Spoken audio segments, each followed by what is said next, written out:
Subscribe to our YouTube channel and press the bell icon to get the latest updates.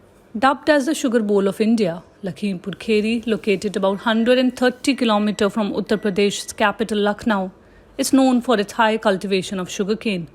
But farmers in the area also produce wheat and paddy.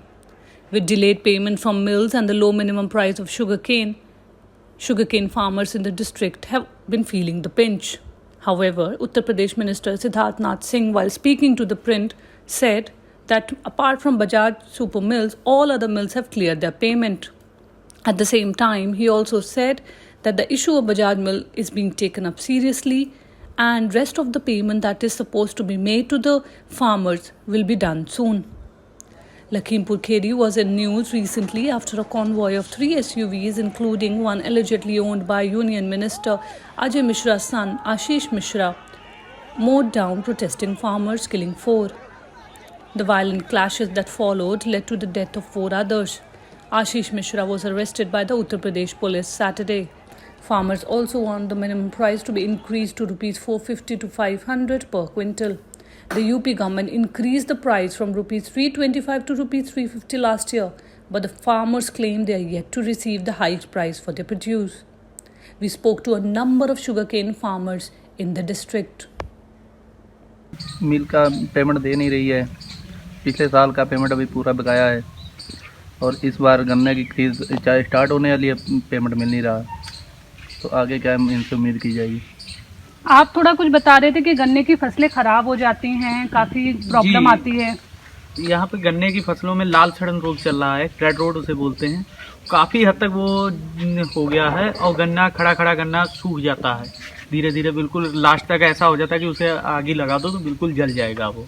और दूसरी बात, हमारे payment गन्ने का सबसे बड़ा issue है कि गन्ने की पेमेंट नहीं आ रही है। उससे हमारे घरों के खर्चे रुके हुए हैं। जो हमारे घरों के बच्चे हैं स्कूल की फ़ीस नहीं दे पा रहे हैं, नाम काट के घर पे भेज दिया जाता है क्योंकि फ़ीस नहीं दे पा रहे हैं। दवाई लाने में बुजुर्ग लोग हैं या कोई भी बीमार है, उसकी दवा दारू लाने में हमें बहुत तकलीफ आ रही है। हमें अपनी ज़मीनों तक गिरवी रखने की नौबत आ चुकी है। ये चल रहा है कि ज़मीनें गिरवी रखें तभी जिंदा रह पाएंगे, नहीं तो इससे जब खत्म है सब। तो जो ये 3 कानूनों की बात हो रही है, कृषि कानूनों की बात हो रही है, इससे आपको क्या लगता है कुछ अच्छा हो पाएगा? इससे तो बिल्कुल और ज़्यादा नुकसान हो जाएगा। कैसे? इसमें यह है कि सीमित भंडारण है, कितना भी कोई स्टोर कर ले, कोई उसकी पकड़ दकड़ नहीं, कुछ भी नहीं है।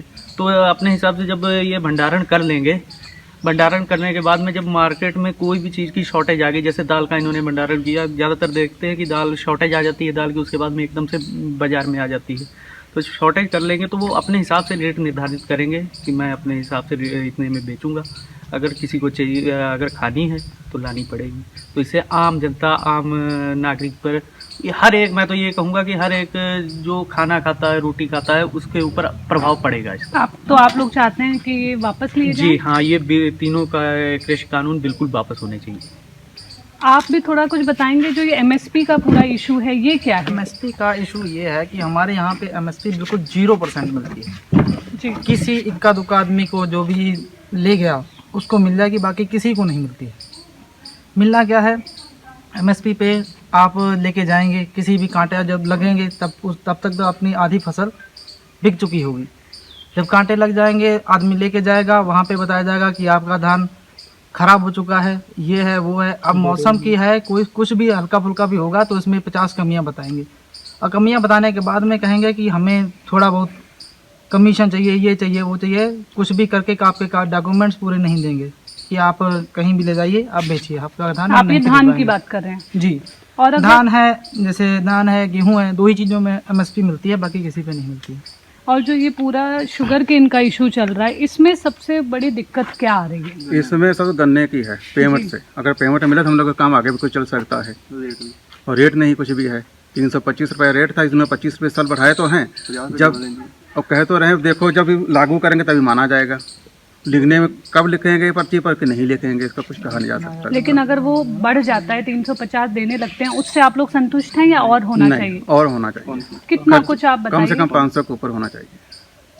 ये भी एक इलेक्शन का कारण ही 4 साल में किसी ने पूछा नहीं है कि आपका गन्ने का पेमेंट मिल रहा है कि नहीं मिला। अब इलेक्शन सर पे इनके आ गया है तो 25 रुपये इन्होंने बढ़ा दिए हैं जी, कि इनको अब याद आया है कि हाँ, गन्ना किसान भी हमारे इस प्रदेश में रहते हैं, कि हम 25 रुपये बढ़ा रहे हैं। वो भी एक बार अब गन्ने का सीज़न आ गया है कि इनका 22 वाला इलेक्शन आने वाला है कि चलो हम एक छोटा सा टुकड़ा फेंकते हैं किसानों के लिए, देखते हैं कितने किसान फंस जाएंगे इसमें। लेकिन इस बार ऐसा नहीं होगा, हम लोग एक तरफा नहीं जाएंगे कि अपनी हमारा अगर जो फसल ही नहीं रहेगी तो हमारे पास रह क्या जाएगा, क्योंकि हम लोग डिपेंड है बिल्कुल खेती पे निर्भर हैं। अगर जो हमारा ऐसे खेता से खर्चा नहीं चलेगा तो हम करेंगे क्या। आप भी बता रहे थे कि किस तरह से ये जो पूरा शुगर मतलब जो गन्ने की खेती होती है उसमें आप लोगों का खुद भी बहुत पैसा लग जाता है, तो बचत बहुत कम होती है। जी मैम, इसमें ऐसा है कि हम लोग जैसे शुरू से जब खेत की रोपाई से लेके बीज जो है हमें अपने पास से लगाना है, उसके बाद में 1 साल गन्ने का टाइम होता है, तो 1 साल तक गन्ने को पाला जाता है, जिसमें हमारा कम से कम 1 एकड़ को पालने के लिए कम से कम 60,000 रुपये की लागत सिर्फ आ जाती है, दवाइयाँ की और बीज वगैरह सब। और उसके बाद में जब मिल को जब गन्ना भेजा जाता है तो वो उसमें भी हम लोग कम से कम 80 रुपये जो है उसका भेजने का लग जाता है, जिसमें 30 रुपये ट्रांसपोर्ट हो गया और 50 रुपये जो लेबर लेके जाता है वो मुझसे एडवांस लिया जाता है, क्योंकि अगर हम लेबर लगाएंगे तो उसको 2-4 दिनों में पेमेंट कर देते हैं। और मील हमारा उस समय गन्ना लेगी, उसके बाद में अगले सीजन तक भी शुरू होने तक हमें जैसे पिछले साल का दिया, अभी तक पेमेंट की उम्मीद नहीं है। तो जब मैंने 60,000 रुपये लगा रखा है तो वो मेरा फंस गया, वो किसी आड़ती से उधार लिया है या कहीं बैंक से लिया हुआ है, तो उसका हम प्लस ब्याज उसको दे रहे हैं, तो ये हम और घाटे में जा रहे हैं। वो भी हमारे नाम पे ज़मीन होने के बावजूद। अगर हम किसी से ज़मीन लेते हैं ठेके पे तो उसको ठेका भी एडवांस देना पड़ता है, और वो भी ठेका जो है इतना ज़्यादा होता है कि जो हमारी बचत है वो कम पड़ जाती है उसके आगे, तो किसान जो है घाटे में जा रहा है इस समय। आप इसको थोड़ा पर्ची सिस्टम समझाएंगे कि आप अगर चाहें तो हर जगह नहीं बेच सकते हैं अपना जो ये गन्ना है। नहीं, ऐसा है ना मैम जी कि ये जो हमारा गन्ने खेती है, जो हमारा एरिया में ये मिल लगी हुई है, कुमारखेड़ा मिल है, और ऐसा है कि जो कि ये मतलब हमारी खेती में 70% लगभग खर्चा आता है, 30% हमको मान लो कुछ बचत है, और उसके बावजूद ही हमारा पेमेंट फंसा हुआ है यहाँ पे। साल 1.5 साल का पेमेंट अभी तक नहीं मिला।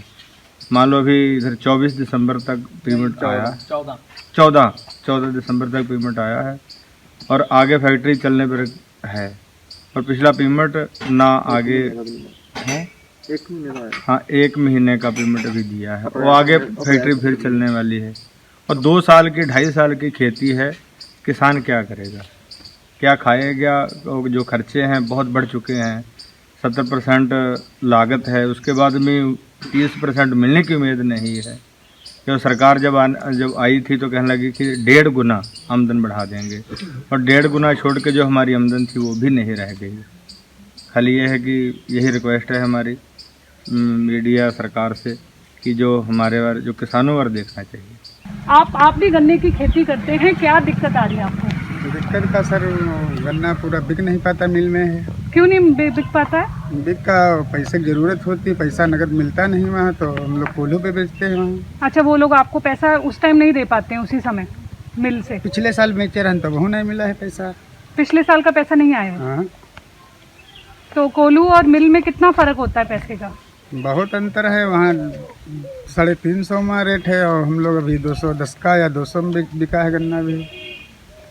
तो काफ़ी परेशानी हो रही है। परेशानी का आधे मोल बिकत है और का हमें दिक्कत ये आ रही है, हम लोग गन्ने की खेती बराबर कर रहे हैं, और हम लोग गन्ना लगाते हैं चीनी मिल में, और समय से हमारा बकाया भुगतान चीनी मिल वाले नहीं कर पा रहे हैं। कब से नहीं दिया आपको? और हो गए समथिंग 1 साल हो गया है, 12 महीने के ऊपर हो गया गन्ने लगाए हुए, और दूसरा सत्र आने वाला है हम लोगों का गन्ना पेराई सत्र, और इससे पहले अभी पेमेंट पिछला बकाया नहीं हुआ है। घर चलाते हैं इधर उधर। हमारी एक मेन चौराहे पर दुकान है, पान की दुकान है, वहाँ से हम अपना पान की दुकान से अपना घर का पारिवारिक खर्च चला रहे हैं, और ये गन्ने का पेमेंट अभी तक 1 पैसा नहीं तो मिला आप सरकार से क्या कहना चाहेंगे? सरकार से कहना चाह रहे हैं, सरकार से आगाह करते हैं, और उनसे विनती कर रहे हैं कि हमारा गन्ना का पेमेंट जल्द से जल्द दिला दीजिए।